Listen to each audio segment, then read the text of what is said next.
Quality और consistent performance के लिए सिर्फ सिल्वर पंप्स एंड मोटर्स, नाम याद रखना।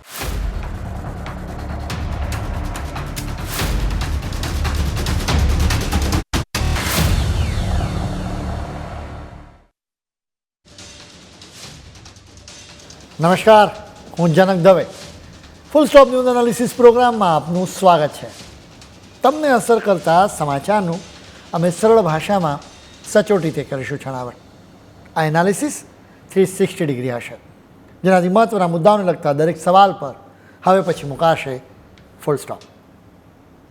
આજે અમે પાકિસ્તાનમાં ટ્રેન હાઈજેકની ઘટના વિશે વિગતે વાત કરીશું. આ સામાન્ય આતંકવાદી હુમલો નથી, બલકે આ ભયાનક હુમલો ઇશારો કરે છે કે પાકિસ્તાનના ફરી ભાગલા થવા જઈ રહ્યા છે, જેની પૂરેપૂરી સંભાવનાઓ છે. ઉપરાંત આજે અમે પીએમ મોદીની મોરિશિયસ મુલાકાત વિશે પણ વિગતે વાત કરીશું. આ મુલાકાત શા માટે સુપર સ્પેશિયલ છે એના વિશે જણાવીશું.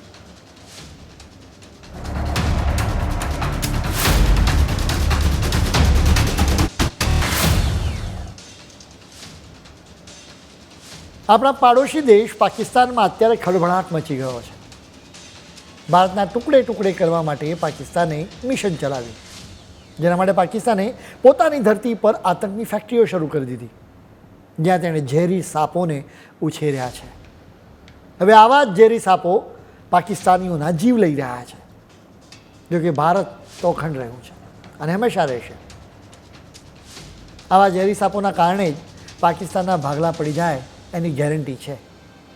આ ઝેરી સાપો બીજું કંઈ નહીં પરંતુ એ બળવાખોરો જ છે.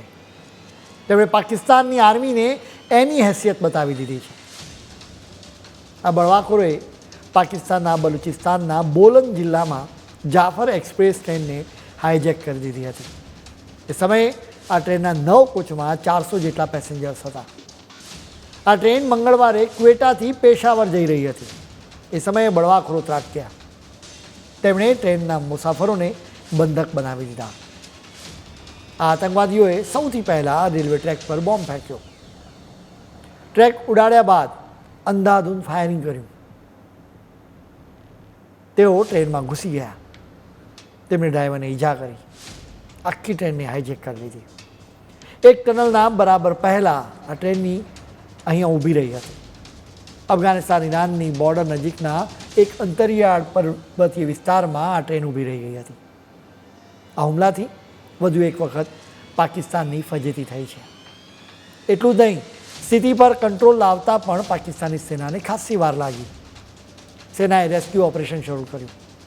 સ્વાભાવિક રીતે આ મિશન માટે જીવ આપવા તૈયાર બળવાખોરો સેનાનો સામનો કરવા તૈયાર હતા. સામસામે ભયાનક હુમલા થયા.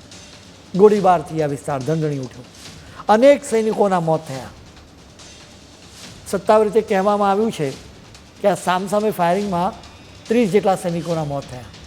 જોકે પાકિસ્તાનના અનેક સૂત્રોએ કહ્યું કે આ હુમલામાં ઓછામાં ઓછા 36થી વધારે લોકો અને સૈનિકો માર્યા ગયા છે, જેની સામે 27 બળવાખોરો પણ માર્યા ગયા છે. સેનાએ 190થી વધારે મુસાફરોને બચાવી લીધા છે. 37 લોકોને ઈજાઓ થઈ છે. આ બળવાખોરોને પોતાના મોતની બિલકુલ પરવા નથી. વળી તેમણે અનેક મહિલાઓ અને બાળકોને બંધક બનાવી દીધા. એના કારણે ભારત પાકિસ્તાનની સેના માટે રેસ્ક્યુ ઓપરેશન કરવું ખૂબ જ મુશ્કેલ રહ્યું હતું. પાકિસ્તાનની સેના કહે છે કે સુસાઇડ બોમ્બર્સે 3 જુદી જુદી જગ્યાઓએ બંધકોને રાખ્યા હતા. સુરક્ષા દળોએ ઓપરેશન લોન્ચ કર્યું એટલે આતંકવાદીઓ નાના ગ્રુપ્સમાં વહેંચાઈ ગયા. આ હુમલાખોરોની પાસેથી સેટેલાઇટ ફોન્સ પણ મળ્યા છે, જેનાથી તેઓ તેમના ઇન્ટરનેશનલ હેન્ડલર્સની સાથે વાતચીત કરતા હતા. સેનાએ દાવો કર્યો છે કે આ હુમલાનો એક માસ્ટર માઇન્ડ અત્યારે અફઘાનિસ્તાનમાં છે. બલુચિસ્તાન લિબરેશન આર્મીના આ બળવાખોરોની અત્યાર સુધીના હુમલાની એક પેટર્ન રહી છે, જેના કરતાં આ લેટેસ્ટ એટેક સાવ અલગ છે. આ બળવાખોરો સામાન્ય રીતે ગોરિલા ટેકનિક અપનાવતા રહે છે. એટલે કે તેઓ ક્યાંક બોમ્બ વિસ્ફોટો કરે, ઓચિંતા આવીને ફાયરિંગ કરીને ભાગી જાય. જોકે આ વખતે તેમણે આખી ટ્રેનને જ હાઈજેક કરી લીધી, જેના માટે ખૂબ જ સારું પ્લાનિંગ કર્યું હોવું જોઈએ. એમાં ટાઈમિંગનો ખૂબ જ ખ્યાલ રાખ્યો હશે. વળી છેલ્લા સ્ટેશન સુધીના આખા રેલ નેટવર્કની તેમને ખબર હોવી જોઈએ. ડ્રાઈવરને ઈજા થાય કે મરી જાય તો ટ્રેનને કેવી રીતે ચલાવી એનો પણ થોડો ઘણો ખ્યાલ હોવો જોઈએ. એટલે કે એના માટે ખૂબ જ પ્લાનિંગ કરવાની જરૂર પડે. આ એક સ્પેશિયલ મિશન છે. એના માટે જ છેલ્લા કેટલાક દશકાઓમાં આખી ટ્રેનની હાઈજેક કરવાની ઘટના ભાગ્યે જ બની છે. બલુચિસ્તાન લિબરેશન આર્મી આમ તો છેલ્લા 25 વર્ષથી બળવો કરી રહી છે. એના બળવાખોરો પાકિસ્તાનની સેના અને સરકારના ધબકારા વધારી રહ્યા છે. જોકે આટલા 25 વર્ષોમાં ક્યારેય એણે આટલું સોફિસ્ટિકેટ ઓપરેશન પાર પાડ્યું નથી. એટલું જ નહીં, આટલી ટેકનિકલ એક્સપર્ટાઇઝ પણ બતાવી નથી. એટલે જ પાકિસ્તાની સરકાર માને છે કે આ બળવાખોરોનો દોરી સંચાર બહારથી કોઈએ કર્યો છે. સૌથી ખાસ વાત લોકેશનની પસંદગીની છે. બિલકુલ ટનેલની પાસે જ ટ્રેન ઊભી રાખવી. એટલું જ નહીં, નજીકના રોડથી 25 માઇલ દૂર આ ઓપરેશન પાર પાડ્યું. આવું ઓપરેશન પાર પાડવા માટે ઇન્ટેલિજન્સ નેટવર્ક જોઈએ. માની લઈએ કે આ બળવાખોરોની પાસે બાતમીદારોનું નેટવર્ક છે.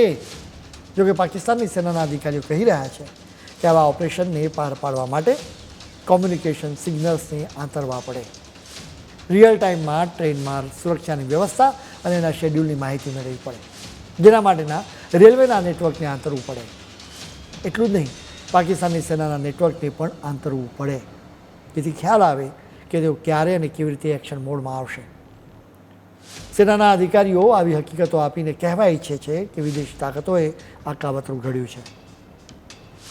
આ હુમલાનું કાવતરું ભલે પાકિસ્તાનમાં રચાયું હોય કે વિદેશમાં, પરંતુ એક હકીકત એ છે કે એનાથી આ દેશ હચમચી ઉઠ્યો છે. આ સાથે જ બલુચિસ્તાન પાકિસ્તાનમાંથી બાકાત થઈ જશે એવું જોખમ વધ્યું છે. અત્યારે બલુચિસ્તાનના વિસ્તારોમાં પોલીસ બેરિકેડિંગ કરવા માટે પણ તૈયાર નથી. પાકિસ્તાનની સરકાર તો બલુચિસ્તાનની સાથે ઓરમાયું વર્તન કરે છે, જેના કારણે અહીંના લોકોમાં ભારે રોષની લાગણી છે. 1971માં પાકિસ્તાનના ભાગલા પડ્યા હતા, જેના પછી બાંગ્લાદેશની રચના થઈ. હવે વધુ એક વખત એના ભાગલા પડી જાય એવી પૂરેપૂરી સંભાવનાઓ છે. પાકિસ્તાનના જ એક રાજકારણી નેશનલ એસેમ્બલીમાં ગયા મહિનાની 18મી તારીખે આવી શક્યતાઓ વ્યક્ત કરી હતી. તેમનું નામ છે મૌલાના ફઝલુર રહેમાન. એક સમયે આ મૌલાના જમ્મુ કાશ્મીરને ભારતથી અલગ કરવાના સપના જોતા હતા. ભારતના ટુકડે ટુકડે કરવામાં આવશે એવા દાવા કરતા હતા. જોકે હવે તેઓ કહી રહ્યા છે કે પાકિસ્તાનના ટુકડે ટુકડા થઈ જશે. આ મૌલાનાએ દાવો કર્યો હતો કે બલુચિસ્તાન જ નહીં પરંતુ ખૈબર પખ્તુનવા પણ પાકિસ્તાન સરકારનો કંટ્રોલ રહેશે નહીં, અને અત્યારે રહ્યો પણ નથી. આ મૌલાના કહેતા રહે છે કે બળવાખોરો બલુચિસ્તાનમાં ટોલ વસૂલે છે. એટલું જ નહીં, જુદા જુદા વેરા પણ વસૂલે છે. બીજી તરફ પાકિસ્તાનની સરકાર ત્યાં વેરા વસૂલી શકતી નથી. આ મૌલાનાએ એવો પણ દાવો કર્યો છે કે બલુચિસ્તાનની સ્કૂલોમાં પાકિસ્તાનનો ધ્વજ લહેરાવી શકાતો નથી. બલુચિસ્તાનના અનેક જિલ્લાઓમાં પોલીસ કે મિલિટરી ફોર્સની હાજરી જ નથી, બલકે અનેક જિલ્લાઓએ તો ઓલરેડી આઝાદી મળી હોવાની ઘોષણા પણ કરી દીધી છે. બલુચિસ્તાન વિસ્તારની વાત કરીએ તો અહીં લગભગ 1.5 કરોડ લોકો રહે છે. અહીં મુખ્યત્વે રણ અને પર્વતો છે. જોકે સૌથી ખાસ વાત એ છે કે અહીં મિનરલ્સનો ખજાનો છે, જેના પર ચીનની નજર છે. એને લઈને જ આ દેશમાં ખાસા સમયથી ચીનની પણ હાજરી રહી છે, જેનાથી પણ બળવાખોરો રોષે ભરાયા છે. સૌથી મુખ્ય સવાલ એ છે કે આ બળવાખોરોએ શા માટે જંગની શરૂઆત કરી. અમે તમને એના વિશે વિસ્તારથી વાત કરીશું, પરંતુ અત્યારે સમય છે એક બ્રેકનો.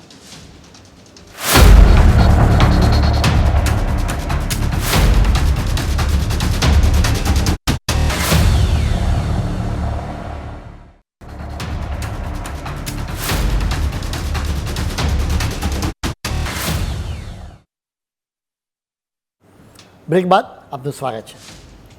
બલુચિસ્તાનના બળવાખોરોએ ટ્રેનને હાઈજેક કરીને પાકિસ્તાનને આંચકો આપ્યો છે. આ બળવાખોરો પાકિસ્તાન અને ચીન બંનેથી ખૂબ જ નારાજ છે. આ બળવાખોરોએ વોર્નિંગ પણ આપી છે. સૌથી પહેલાં તો તમે એક બળવાખોરને સાંભળો. The motive of our attack was very clear. It was a simple and clear message to China and Pakistan to withdraw immediately from Balochistan. This warning to China and Pakistan was also given by our leader, General Aslam Baloch, but China failed to pay heed. We once again make it clear that Gwadar and the rest of Balochistan belong to Baloch. It's our duty to protect our land and sea. This is a continuous operation that has been initiated to safeguard the Baloch Sea from China, Pakistan, and other foreign powers.